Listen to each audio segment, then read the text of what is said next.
Hey guys, and welcome back to another YouTube video. In this video we're going through the cash cows for round 13. I mean, there was a massive lack of cash cows. I don't even think we had a debutant last week. And I mean, we are literally down to, just looking through here, like 4 or 5 guys now. We may even talk a little bit about the guys that I believe are expected to debut. I think we will have 3 mid-season draft debuts in Hutchinson, Payne, and also Dowling, who is actually, he's not a mid-season draft, but he is debuting in itself. So 3 debuts, in my belief, which I'm almost tempted to jump on one of them because one of them is an injury-related one. But also, then again, I'm just like, if I jump on Geordie Payne early. But then again, I know Dowling's roll better. So it is a choice of jumping on probably one of those 2 early. I think that's the choice for me at the moment. Yeah, and I'm currently on Billy Dowling just because I know his role better. And I know that his scoring should be at a marker that I'm happy with, whereas I don't know about Geordie Payne and I need to research that. But anyway, before we jump into this video, remember to like and subscribe, turn the notification bell on so you know when I upload. This is probably going to be the most disjointed video of the week just because there is, well, the best cash cow is injured at the moment. One of them, the next best, is one that's had a couple sub games. The next best is coming off a bye and he's a small forward, and then the next one hasn't played in a month. And then the next guy is going into his bye in a couple of weeks and still has a positive break even. But anyway, let's jump into this video here. And basically what I was saying rings true. Joe Richards is still out for 4 weeks. Toby McMullen has been sub a couple of times. Logan Morris, he is a small forward type who, as you can see, I think he scored 3 or 4 40s, to be honest with you. 33, 20, 54, and a 63. So he actually has scored a little better than I thought he did. But I still think it rings true that you should not be picking him up if you can only really score a 60. Biggie doesn't play. Charlie Dean had a really good game and scored a 73. But I don't think he can back that up consistently, given that was his massive highest score. And I see more of 50s out of him. But then again, I think some of the guys are coming back for Collingwood, so you may see a shift of players going around. And I think he's one of the first to drop out, given he got absolutely dominated, if I remember correctly, by Sam Darcy. I think Sam Darcy kicked 3 on him. So, yeah, I don't think he stays in the side, to be honest. Kane McAuliffe, I think he is one that is almost past when you can actually grab him now. I would be more inclined to grab the mid-season draft or debuts now. I know that this is a week where we basically have no one around that 220k range.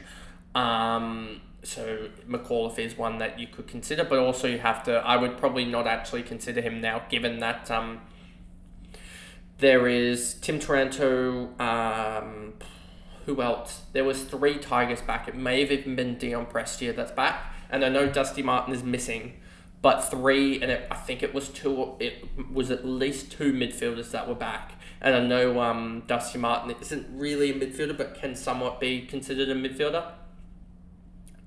Let's just go to Richmond here, and let's see what they were saying. So, they were saying, going back, Tim Taranto, Shea Bolton, and Dion Prestia are available. Shea Bolton replaces Dusty Martin. Dion Prestia and Tim Taranto replace 2 midfielders. They have Liam Baker as well in there as still. So there is a genuine chance that McAuliffe goes right back to being the sub already. That's how quick this has turned. So yeah, I am a little bit worried, but we get the team news tonight, that'll potentially be the case. Let me just see the Richmond lineup for you. Last week it was in the midfield Baker, Graham, Dow, And then McAuliffe was already on the bench. This could be bad news if McAuliffe is missing. So, there is a chance that McAuliffe goes straight out, even though I thought he had a really good game. So, just watch that space there, I guess. And there's a high likelihood he becomes a sub again. Fraser, he's got a really role that is sticking at the moment and is producing the most consistent scores you will ever see. If that 57, if that was like a 60, that would have been like four scores within 5 points or whatever. So yeah, he is just putting up the same score, and he's obviously not my captain, but I haven't sorted out my captaincy yet. It's sort of been flicked back and forth because he sort of goes on field whatever, he swaps on field for the captain there. So he's been given the captaincy armband, the honorary captain armband, through Wednesday. Voss won't play and is on the bye anyway. Nick Hines, he's put up a couple of decent scores, which is quite interesting. But then again, is he really going to put up another one? I mean, you could probably say so, but I'm not too keen on him. Revel, I think this one it's an interesting one. Revel is probably, I think with Starcevich coming back, they're going to see Wilmot moved up to the wing, and it could be bad news for Revel. So I'd be watch and wait on that one. Angwin, another interesting one, 380k. I just think he had a really good game. 9 tackles, 4 marks, 2 free kicks for 17 touches. I wouldn't be touching him given what we saw last year, and I also think that he could be a sub risk just going off what we saw last year. I believe he was sub a couple times. Vicentini on the bye, and with Soldo back, he won't even return. Mana, he's playing really good in the VFL, but it's Geelong, so he won't play. Sam Day, Phillips, Leclerc, McNeil, McIntosh, Braun, Hamill, none of these guys matter. So let's go to the debutantes that are lined up. Now I can actually do coach's choice this way, and I can go this way, and I can go prices 200 to 299k. So as you can see, I do have Billy Dowling set as in for me, as he is debuting, and also the fact that I just think with Crouch out, Dawson is going to play apparently, but I just think that they're going to have to play him. As he continues on with they need an accumulator, and we also get to see, because it is a Thursday game, we get to see the sub before anything matters. So he is going to be, I don't know if he'll be the sub or not, but if he is the sub, then I just go down to Geordie Payne, and that's as simple as that. I want to wait a week with Geordie Payne just because I want to see his role, given that he could potentially play a different role than what he's been playing in the sort of when he was playing, I think it was Colts or whatnot. So I'm just intrigued to see that. As if we go to Geordie Payne, I probably spelled that wrong. Geordie Payne stats, let's go that way. Footy Wire, that's not going to give us anything of need. Player execute, no, rookie. This might be the best one to go to. So they have him as a defender. And you can see in 2024, in the 4 games that he's had, he's averaged 27 touches, 6 marks, 7 tackles. I don't know whether he was playing midfield during that time, and 3 goals as well. So he was really going off. So this will be an interesting one. I could see Geordie Payne playing that sort of half-back role that McKercher was playing. But then again, I don't think they'd want to just draft basically a replacement for a week or two, as McKercher is starting to hit, I wouldn't say hit markers, but like the late markers to return, but he's starting to hit the early markers of returning in, I would say, 3 weeks or so, from what I've heard. And then the last one, Clay Hall as well. He had a monster game in the twos, in the waffle. I just think they go for experience over Dom Sheed over Clay Hall, to be honest with you. I know it's against North, and I just genuinely think they just go for Dom Sheed, who I thought had a pretty good game last weekend. Let me just double check that for you guys. I thought even though they lost, Dom Sheed had a 20 touch, 7 tackle game. I just think that you go for him over Clay Hall, to be honest with you, as they are genuinely looking to win this game rather than lose it. Because if they win this game, the North's hope of winning a game this year are severely damaged if they win this game, West Coast, as I think West Coast and Richmond are the best hope for North Melbourne winning a game. And hopefully West Coast can also kick 100 points, just because that'll continue the string of 100-point games for North Melbourne. Caleb Smith came on as a sub, scored 10, so I wouldn't be picking him up, just because I feel like he could be back down into the twos quite easily. I mean, even though they have injury after injury after injury, but maybe he gets into the starting 22, but you can honestly wait a week, given that his break-even is 47, and you can honestly wait for him to score 40-odd, and then he will, if he scores a 45, he'll stick at 200k, but his break-even will probably be back down to like a 20 or so, and then you can go and grab him. But you can almost wait 2 weeks or something. Hutchinson, I can understand this, kicked 5 and had pretty good stats. Let me actually check the waffle. We'll go through Shafe, even though he's not what we're referring to. Season, fixture and results here. Then we go to league. I don't care about that. League round 9, we're going to this game here. Then we go to the goals here. You see he had 11 touches, 4 marks, 5 tackles. So that is, 24, 30, 42, 62, 60, 91 he had. So that's just off, 91 he had. That's a pretty good return, but then again, he also is what I believe to be a let's actually check his height. He is a sort of medium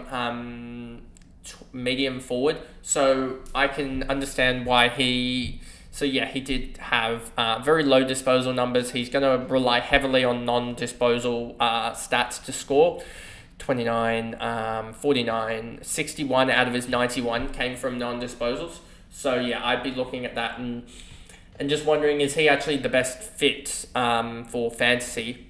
Because there are going to be some debutantes, and I genuinely think Geordie Payne and Billy Dowling, who has been toweling it up in the twos, stand for, because I've been watching this and waiting for him to play because it's been so long. Round 9 matches, league, round 9. How do I get to league, women's, all teams, Adelaide? Let's just go here because I'm pretty sure he would be in this game, and then we can... then I can show you it. So Adelaide, Billy Dowling had 34-1-1 that game. He is, where's his 2024, 8 matches played, 3 goals, averaging 24 disposals, a pretty good efficiency, 4 marks, 4.5 marks, 6 tackles, 5 clearances, etc. For 95, he is averaging 95 fantasy points effectively. That's a pretty good marker. And I think that's a lot more than what I think Hutchinson will do, as I think Hutchinson will be more like a 60 type of guy. Like the best reference I have for that, and I know we're going out of that, would be Hayward here. And Hayward is averaging 72. I don't think Hutchinson will come straight in and do what Hayward is doing. So I think you will see more of a 60, 65 type of guy from Hutchinson, which is still good. But I think Geordie Payne and Billy Dowling could be that 70, 75 guy. And they could have a genuine chance during this bye to have a spike game where they go and score 100 or something like that. So I'd be more inclined to go for them than I would be, I've done the wrong one, than to go for Hutchinson. So that basically is the thought process behind it. I don't think there's anyone else. Irish Schoenmaker, another one that could debut.